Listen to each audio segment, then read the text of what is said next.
Hey guys, you're a 4Tracks guy, and today I'm going to answer a question I get a lot, which is, does a Honda Rincon idle underwater? And the answer is no, it doesn't. I'll throw up some videos of me fighting to keep this thing going while it's still underwater. This thing does not idle. I've tried it. It will start underwater. I've had it die underwater on me a few times because the good old-fashioned Rincon stalled out. You guys might know what I'm talking about if you got a Rincon. But anyways, water, yes, it can go in water, but it won't idle. What I do is I do a throttle control, I guess we call it. So throttle control is your friend when you're in deep water.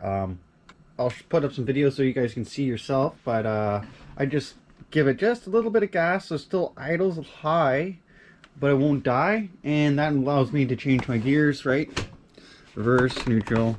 If you do it with a high rev, it won't go into gear, so keep that in mind.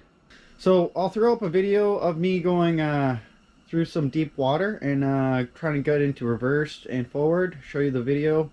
Hopefully this helps you out and answers some of your questions.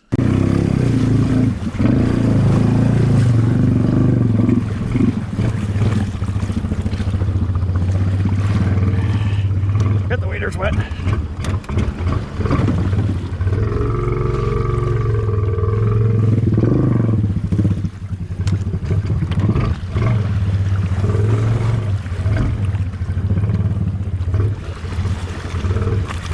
We got a floater here.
So, another thing to keep in mind while you're building a Rincon and you're going to put it in the water, when you get the size 30s,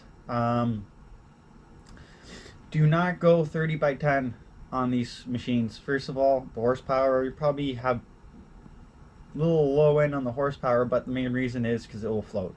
I had 30 by 10 by 14-inch cryptids on here, and it floated really bad, got me into some hairy situations, which I didn't like. So that's why I went to the 30 by 9 cryptids, but they're just a little bit too small and too heavy for the size I find.